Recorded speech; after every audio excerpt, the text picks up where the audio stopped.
Olá, meus amigos, olá, minhas amigas do Legislação Integrada. Aqui quem fala é o professor Bruno Valente e a nossa conversa de hoje é sobre o informativo 1063 do STF. Informativo pequenininho, só 4 julgados. E antes de começar, eu faço aquele convite de sempre para você que está sempre aqui, escuta todos os nossos podcasts, mas nunca se inscreveu, nunca deu um like, nunca ativou aquele sininho que fica lá no canto superior direito para ficar sabendo das novidades. Gente, seja no Spotify, Deezer, Apple Podcasts, Google Podcasts, YouTube, por onde quer que você nos escute, não deixa de deixar o like, comentar, compartilhar com os amigos. Assim você ajuda a que esse podcast chegue a mais pessoas, seja melhor avaliado na plataforma e esse projeto possa seguir em frente. E por último, antes de começar, só aquele convite rapidinho, não deixa de seguir nosso Instagram, @legislação_integrada. Primeiro julgado do dia, inserido na Constituição Federal, e o julgado ficou da seguinte forma, o destaque. É inconstitucional por violar os artigos 21, inciso 11, 22, inciso 4 e 48, inciso 12 da Constituição Federal, a norma estadual que proíbe concessionária de serviços de telecomunicação a ofertarem e comercializarem serviços de valor adicionado, são os SVAs. Gente, o que é esse serviço de valor adicionado? É uma coisa que todo mundo conhece. Alguma vez você já recebeu aí um SMS perguntando se você quer saber tudo o que aconteceu com o seu time? Contrate agora o boletim diário do seu clube e não perca nenhuma notícia. Aí você responde sim para 8890 e fica recebendo aquelas atualizações por SMS que vão lhe custar R$ 1 milhão. Ou então, que tal descobrir os astros, o que os astros dizem sobre você? Não perca essa chance, mande o nome do seu signo para o nosso número e fique por dentro de tudo que acontece no seu horóscopo. E aí as operadoras têm vários serviços de valor adicionado. Então, por exemplo, Tim Banca, Claro Banca, Claro Música, Tim Backup, enfim, são milhares, milhares e milhares. E aí lá no estado de Pernambuco, provavelmente, algum deputado estadual ficou indignado porque deve ter recebido alguma cobrança pelo horóscopo sem ter contratado, e aí resolveu apresentar um projeto de lei proibindo as empresas de telefonia a venderem serviços de valor adicionado no estado de Pernambuco. A lei foi aprovada, mas o STF julgou que essa lei é inconstitucional. Por quê? Porque apesar desses serviços de valor agregado não serem, não serem propriamente serviços de telecomunicação, o STF entendeu que a proibição da oferta dessa comercialização ela pode interferir indiretamente na prestação do serviço, porque se trata de algo importante dentro do plano de negócio do setor para manter o equilíbrio econômico-financeiro. E aí o que o STF pensou? Eu vou proibir isso aqui, mas em contrapartida eu vou estar tirando receita da empresa e isso pode implicar em um aumento de valor para o consumidor, ou mesmo isso pode prejudicar a saúde financeira da empresa.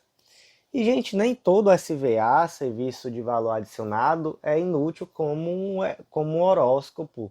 Pensem só, por exemplo, o meu plano da TIM tem um SVA muito interessante que eu utilizo, que veio gratuitamente no meu plano, que é o Deezer, que eu utilizo para escutar o melhor podcast de jurisprudência do Brasil, que é o Legislação Integrada. Então, olha só, é um SVA muito importante e muito legal. E para mim foi muito vantajoso também, já que eu recebi gratuitamente ao contratar meu plano. Então, gente, a lei estadual, apesar de não tratar aqui propriamente sobre serviço de telecomunicação, o STF entendeu que está imbricado, né? Então, de fato, há aqui uma inconstitucionalidade formal, e aqui especialmente, né, pelo artigo 22, inciso 4, compete privativamente à União legislar sobre telecomunicação e radiodifusão. Próximo julgado do dia, inserido também na Constituição Federal, diz que é inconstitucional norma do provimento do Conselho da Magistratura Estadual que proíbe o juiz de converter os autos de prisão em flagrante em diligência. Aqui foi um provimento de 2011, lá da Corregedoria Geral de Justiça do Estado de São Paulo. Porque o que esse provimento dizia? Que ao receber a cópia do auto de prisão em flagrante, o juiz designado para atuar no plantão, na forma do artigo 310, incisos 1, 2 e 3 do CPP, deverá relaxar a prisão ilegal, converter a prisão em flagrante em preventiva ou conceder liberdade provisória, vedada a conversão em diligência. Então, aqui esse provimento trouxe 3 possibilidades. Chegou o rapaz preso, converte a prisão em flagrante, ou melhor, converte a prisão em flagrante em preventiva, concede liberdade provisória ou relaxa a prisão ilegal. E não pode converter em diligência. Gente, primeiro ponto, isso aqui tá estranho, não tá não? Um provimento tratando sobre matéria de direito processual penal. Gente, isso aqui, primeiro ponto, isso aqui é matéria de direito processual penal. A quem que compete? Privativamente legislar? A União, artigo 22.1. Compete privativamente à União legislar sobre direito civil, comercial, penal, processual, eleitoral, agrário, marítimo, aeronáutico, espacial e do trabalho. Então, só aqui já matou a uma inconstitucionalidade formal. Mas há também uma inconstitucionalidade material. Porque essa norma, ela vulnera uma prerrogativa que é inafastável do magistrado, que é aquela de tomar as medidas que são indispensáveis ao seu convencimento. Então, já pensou se o juiz não puder converter uma prisão em diligência? Ele não está 100% certo da situação, então ele não tem ainda como relaxar a prisão por ser ilegal, não tem ainda como conceder uma liberdade provisória, e ele também ainda não tem elemento para transformar essa prisão em preventiva. E aí, ele não pode designar uma diligência para poder determinar qual vai ser a melhor atitude a ser tomada? É claro que ele pode, gente. Isso aqui é inconstitucional nos 2 aspectos. Formalmente, porque está tratando aqui de matéria de direito processual, competência privativa da União para legislar, e materialmente, porque aqui se vulnera a própria independência judicial, que é um verdadeiro corolário do princípio constitucional da independência do Poder Judiciário. Próximo julgado do dia, inserido no artigo 30, inciso 1 da Constituição Federal, destaque da seguinte forma: é inconstitucional por invadir a competência municipal para legislar sobre assuntos de interesse local, lei estadual que concede, por período determinado, isenção de tarifa de água e esgoto e de energia elétrica a consumidores residenciais, industriais e comerciais. Lá no estado de Minas Gerais, a Lei 23.797 de 2021 trouxe uma isenção total de tarifa de água, esgoto e energia elétrica aos consumidores residenciais, industriais e comerciais que foram atingidos por enchentes no estado. E aí o tema chegou até o STF porque se argumentou o quê? Que tratava-se aqui de uma competência municipal, interesse local. Então não poderia a lei estadual trazer esse tipo de normativa.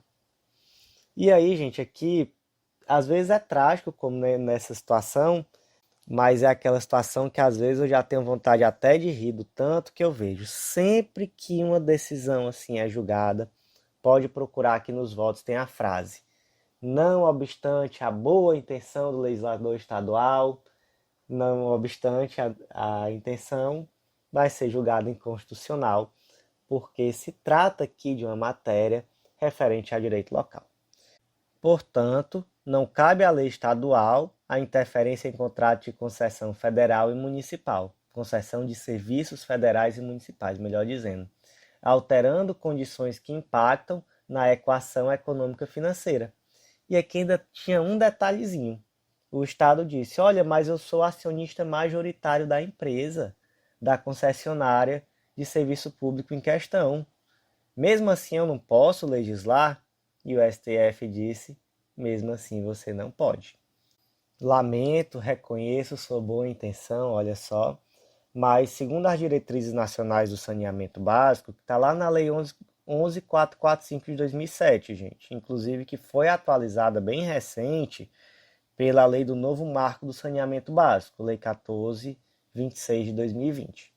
Segundo a legislação, então, compete aos municípios, que são os responsáveis dos assuntos de interesse local, e pela edição de leis que digam respeito a esses temas.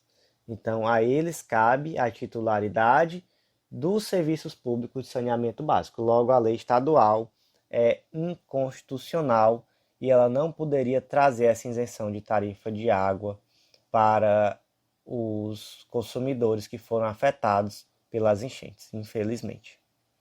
O último julgado do dia, inserido pela Lei 8.625 de 93, a Lei Orgânica do Ministério Público, destaque da seguinte forma: é inconstitucional lei estadual que prevê movimentação funcional entre membros do Ministério Público mediante procedimentos e critérios diversos dos estabelecidos pelo modelo federal. Qual foi o problema aqui? Foi em relação à lei lá do estado de Goiás. A Lei Orgânica do Ministério Público do Estado de Goiás trouxe algumas previsões que dizem respeito tanto à remoção interna quanto à permuta temporária, que são incompatíveis com aquilo que está previsto na Lei Orgânica Nacional do Ministério Público. E aqui são 3 pontos.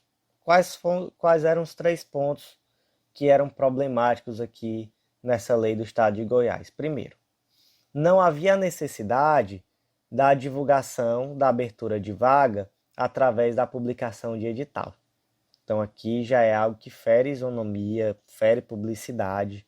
Então aqui realmente já é o primeiro ponto muito grave dessa lei. Segundo ponto, havia aqui um critério para remoção interna que era o da antiguidade na comarca. E na Lei Orgânica Nacional do Ministério Público não existe esse critério de antiguidade na comarca. Existe critério de antiguidade, mas não de antiguidade na comarca. Então, segundo problema.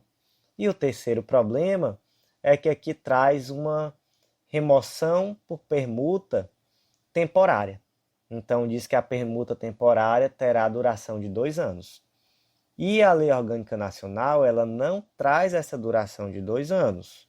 Ela não traz um máximo de tempo que poderá continuar persistindo essa permuta.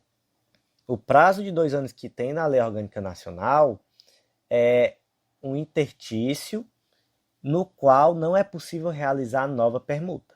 Então o indivíduo ele permutou hoje, só daqui a 2 anos que ele pode permutar de novo. Mas não tem isso de daqui a 2 anos acabou a permuta. Então aqui 3 pontos que de fato merecem ser avaliados por serem pontos bem controversos e pontos cuja inconstitucionalidade foi decidida pelo STF. E a inconstitucionalidade aqui foi em 2 âmbitos. Primeiro, formal, por invasão da competência da União para definir normas gerais para ministérios públicos estaduais, e inconstitucionalidade material, por violar o previsto na Constituição Federal para a progressão e movimentação funcional dos magistrados quanto a critérios de antiguidade e merecimento, os quais se estendem aos membros do Ministério Público, nos termos lá no artigo 129, parágrafo 4º da Constituição Federal. E aqui, né, especialmente aquela questão da antiguidade na comarca como critério, que é algo que não está previsto em lugar nenhum a âmbito federal. Então, gente, por hoje foi isso, informativo pequenininho, né? Não deu nem para se cansar de ouvir. Agradeço muito a você que ouviu até o final, de toda forma, e faço aquele convite especial de sempre, que eu sempre faço, para você que ainda não conhece o Clube da Lei.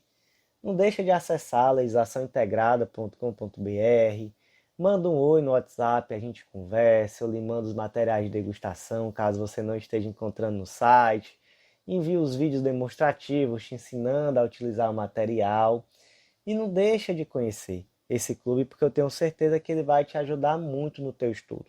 Ele vai ajudar a organizar o teu estudo de lei seca e jurisprudência, em um material que é atualizado toda semana, em um material que é extremamente completo e que te dá acesso a vários planos de leitura com única assinatura. Então você tem uma economia e um estudo com continuidade, sem precisar mudar de plano de leitura, mudar de material, ou melhor dizendo, a cada concurso. Então veja só, tudo o que você precisa. Não deixe então de acessar nosso site e vem fazer parte do nosso clube. E meus amigos, por hoje foi isso. Agradeço novamente a todos, até a próxima.